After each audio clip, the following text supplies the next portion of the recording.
जय जगन्नाथ फ्रेंड्स आपण मानकु आम यूट्यूब चैनल को बहुत बहुत स्वागत। जदि कहिबा आउ मात्र 2 दिन परे आपणक भाग्य रे अचानक परिवर्तन देखिबाकू मिलिबो। तेणु भाग्य को परिवर्तन करबाकू चाहुथिले विशेष भाव में वीडियो को पूरा लास्ट जाए देखंतु। शुभ फल आपणकू निहाती मिलिबो।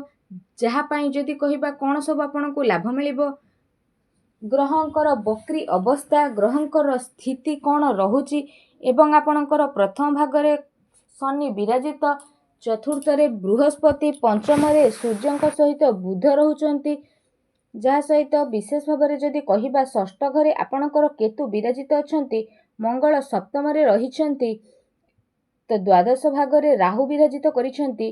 तो ग्रह मानकर एपरी स्थिति जदि आमे कहिबा तो आपणक जीवन में कौन सब नुआ परिवर्तन नहीं आसुची, कौन खुशी आपणक जीवन में आसीबो आगामी 2 दिन में निश्चिंत भाव में आमे जानिबा। ए वीडियो रे बहुत किछि जानिबा। विशेष भाव में जदि कहिबा ए 2 दिन स्थिति रे ए केतोटी दिन रे आपणकर स्थिति रे महा परिवर्तन आसीबो। तेणु वीडियो को पूरा लास्ट पर्यंत देखंतु।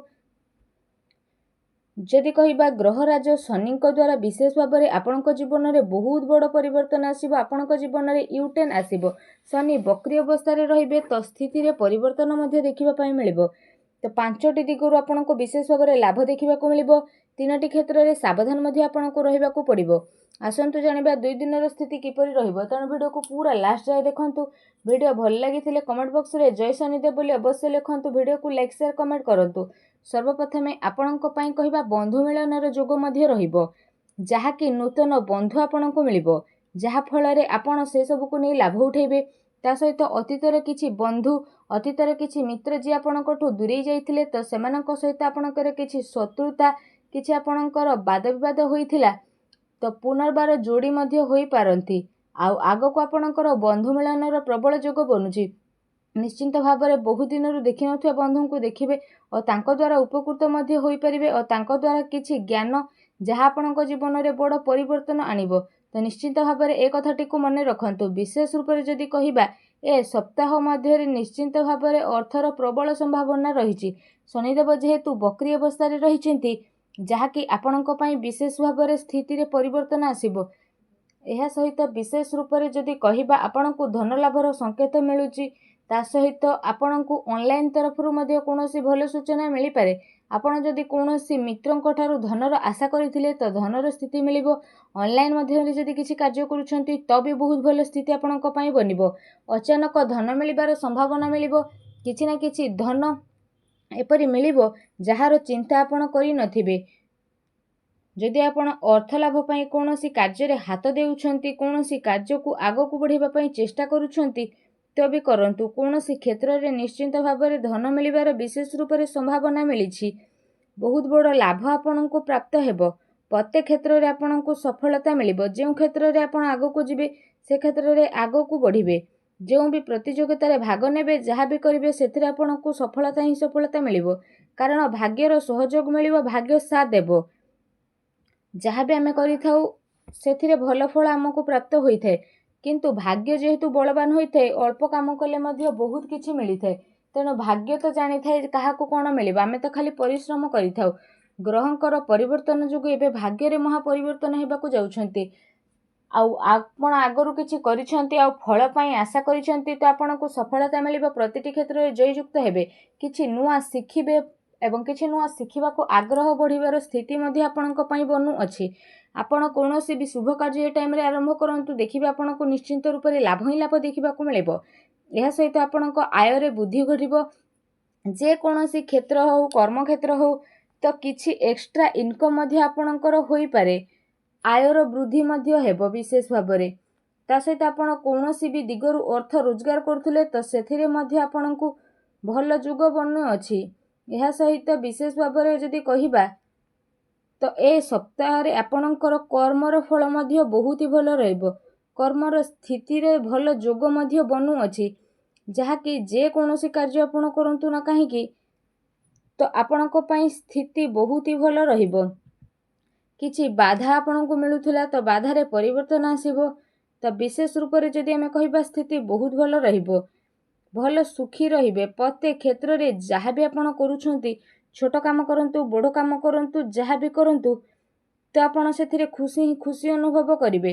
ଅନ୍ତରର ଖୁସି ଆପଣଙ୍କ ପାଇଁ ବୃଦ୍ଧି ପାଇବ, ଯାହା ଆପଣଙ୍କ ଆନନ୍ଦର ସୀମାକୁ ବଢ଼େଇ ଦେବ। ଆଗକୁ ଆସୁଥିବା ସପ୍ତାହ ଆପଣଙ୍କ ପାଇଁ ବହୁତ ଭଲ ଶୁଭ ପରିଣାମ ନେଇକି ଆସୁଛି। କେତୋଟି ସତର୍କତା ମଧ୍ୟ ରହିଛି, ଯାହା ଭିଡ଼ିଓରେ ଜାଣିବା। ଆପଣ କ'ଣ କରିବେ ଆଗକୁ ଆସୁଥିବା ସ୍ଥିତି ପାଇଁ। ଆପଣଙ୍କର ଧନ ତ ବଢ଼ିବ, ବନ୍ଧୁ ମିଳନର ଯୋଗ ମଧ୍ୟ ବଢ଼ୁଛି।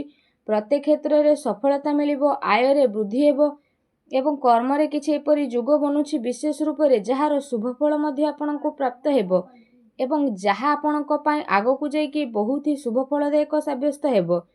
ଯଦି ବିଶେଷ ଭାବରେ କହିବା, ଆୟ ତ ବୃଦ୍ଧି ହେବ ଏବଂ ଧନ ମଧ୍ୟ ଆପଣଙ୍କର ବୃଦ୍ଧି ହେବ ଏବଂ ବ୍ୟୟର ମଧ୍ୟ ସମ୍ଭାବନା ରହିଛି। କିଛି ଏହିପରି ଆପଣଙ୍କୁ ହଠାତ୍ କାମ ଆସିପାରେ, ହଠାତ୍ କାହାକୁ କିଛି ସାହାଯ୍ୟ ସହଯୋଗ କରିବାକୁ ପଡ଼ିପାରେ କିମ୍ବା ମେଡ଼ିକାଲର ଚକ୍କର ମଧ୍ୟ କାହା ପାଇଁ ଆପଣ କରିପାରନ୍ତି ଆଉ କାହା ପାଇଁ ଖର୍ଚ୍ଚ ମଧ୍ୟ କରିପାରନ୍ତି, କାରଣ ବ୍ୟୟର ଯୋଗ ମଧ୍ୟ ଆପଣଙ୍କ ପାଇଁ ବିଶେଷ ରୂପରେ ବନୁଛି। ଧନ ମଧ୍ୟ ଆପଣଙ୍କୁ ଖର୍ଚ୍ଚ କରିବାକୁ ପଡ଼ିପାରେ କିମ୍ବା କୌଣସି ସାଜସଜ୍ଜା ବା ସୌକିନ କ୍ଷେତ୍ରରେ ଆପଣ ଅର୍ଥ ବ୍ୟୟ କରିବେ। ତ ଏପରି କହିବାର ଅର୍ଥ, ଆପଣଙ୍କର ଯଦି ବ୍ୟୟର ଯୋଗ ବନୁଛି ତ ଆପଣ ସାବଧାନ ହୋଇଯାଆନ୍ତୁ। ଟିକେ ଖର୍ଚ୍ଚକୁ ଆପଣ କମାଇବା ପାଇଁ ଚେଷ୍ଟା କରନ୍ତୁ, ତ ଆପଣଙ୍କୁ ବ୍ୟୟର ଅଧିକ ଚିନ୍ତା କରିବା ପାଇଁ ପଡ଼ିବ ନାହିଁ। ଏହା ସହିତ ଆଉ ଗୋଟେ ସତର୍କତା ଆପଣଙ୍କ ପାଇଁ ବନୁଛି କି ଆପଣଙ୍କୁ ଅପବାଦର ଯୋଗ ମଧ୍ୟ ଆସିଥିଲା। ତ ଆପଣ ବିଶେଷ ରୂପରେ ଧ୍ୟାନ ଦିଅନ୍ତୁ କି କୁସଙ୍ଗ, ଖରାପ ମିତ୍ର, କୌଣସି ନିଶାଦ୍ରବ୍ୟର ସେବନ, ଖରାପ କାର୍ଯ୍ୟରୁ ଆପଣ ବିଶେଷ ଭାବରେ ଦୂରେଇକି ରୁହନ୍ତୁ, କାରଣ ଆପଣଙ୍କର ବହୁତ ବଡ଼ ସ୍ଥିତି ବନିବ, ଯାହାଦ୍ୱାରା ଆପଣ ଆଗକୁ ମଧ୍ୟ ବଢ଼ିବେ। କୌଣସି କୁସଙ୍ଗ ଆପଣଙ୍କର ରହିଛି, ଖରାପ ସାଙ୍ଗଙ୍କ ସହ ମିଶିବା, ଯାହାକୁ ଆପଣ ଜାଣିଛନ୍ତି ସେ ବ୍ୟକ୍ତି ଖରାପ କିନ୍ତୁ ତାଙ୍କ ସହ ଆପଣ ସାଙ୍ଗସାଥି ହେଉଛନ୍ତି, ସେ ମିତ୍ର ହୁଅନ୍ତୁ ବା ବନ୍ଧୁ, କିନ୍ତୁ ଧର୍ମକ୍ଷେତ୍ରରେ ଆସୁଥିବା ସ୍ଥିତିରେ ଆଦୌ ମିଶନ୍ତୁ ନାହିଁ। ସମ୍ପୂର୍ଣ୍ଣ ଦୂରତା ଆପଣ ମେଣ୍ଟେନ୍ କରନ୍ତୁ, ଯାହା ଆପଣଙ୍କୁ ଆଗକୁ ନେବ। ଅଯଥାରେ ଆପଣ ବିବାଦରେ ପଡ଼ି ମଧ୍ୟ ପାରନ୍ତି। ଅପବାଦର ମଧ୍ୟ ଯୋଗ ବନୁଛି। ଯଦି ଆପଣ ସତର୍କତା ଅବଲମ୍ବନ କରିବେ ତ ବହୁତ ଭଲ ସ୍ଥିତି ରହିବ। କାହା ସହିତ ଭୁଲରେ ବି କଳି ଝଗଡ଼ା କରନ୍ତୁ ନାହିଁ, କାହା ସହ ବିବାଦରେ ମଧ୍ୟ ପଡ଼ନ୍ତୁ ନାହିଁ। ଭାବି ଚିନ୍ତିକି ଆପଣ କାର୍ଯ୍ୟ କରନ୍ତୁ। ଦେଖିବେ ଛୋଟ ଛୋଟ କଥାକୁ ଯଦି ଆପଣ ଧ୍ୟାନ ଦିଅନ୍ତି ତ ଏ ସପ୍ତାହଟି ଆପଣ ସକାରାତ୍ମକ ହୋଇକି ରହିବେ। ଆଉ କିଛି ନା କିଛି ସ୍ଥିତିରେ ଆପଣଙ୍କୁ ସକ୍ସେସ୍, ଅର୍ଥ ଲାଭ ଏବଂ ବନ୍ଧୁ ମିଳନ ମଧ୍ୟ ହୋଇଯିବ। ଯାହା ଚାହିଁବେ ସେ ସବୁ ମଧ୍ୟ ଆପଣ ପ୍ରାପ୍ତ କରିପାରିବେ। ଆଉ ସକାରାତ୍ମକ ରୁହନ୍ତୁ, ଭଲ ବ୍ୟକ୍ତିଙ୍କ ସହ ମଧ୍ୟ ଆପଣ ମିଶନ୍ତୁ।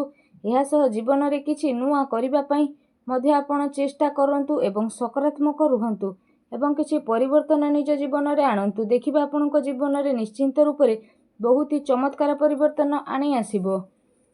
ଯାହା ଆପଣଙ୍କ ଜୀବନରେ ଆସିନଥିଲା ଏବେ ସେ ସବୁ ଆପଣଙ୍କ ଜୀବନରେ ଆସି ମଧ୍ୟ ଯିବ ଓ ନିଶ୍ଚିନ୍ତ ପ୍ରତ୍ୟେକ ଭାବରେ ଆପଣ ଲାଭ ଉଠିପାରିବେ। ତା ସହିତ ଶନି ଯେହେତୁ ବକ୍ରି ଅବସ୍ଥାରେ ଅଛନ୍ତି ତ ପ୍ରତ୍ୟେକ କ୍ଷେତ୍ରରେ ଲାଭ ହିଁ ଲାଭ ଆପଣଙ୍କୁ ଦେଖିବାକୁ ମିଳିବ। ତ ସଦାସର୍ବଦା ଭଲ ଦିଗରେ ଚାଲନ୍ତୁ, ଠିକ୍ ଚାଲନ୍ତୁ।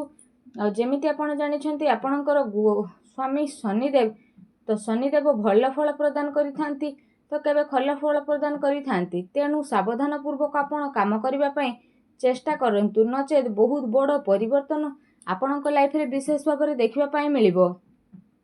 ରାଶିର ସ୍ୱାମୀ ଯେହେତୁ ସିଏ, ତ ଆପଣଙ୍କୁ ବଡ଼ ପରିବର୍ତ୍ତନ ଦେଖିବା ପାଇଁ ମିଳିବ। ତ ଆସୁଥିବା ସପ୍ତାହରେ ଆପଣଙ୍କ ଜୀବନରେ ନିହାତି ଭାବରେ ଦେଖିବା ପାଇଁ ମିଳିବ।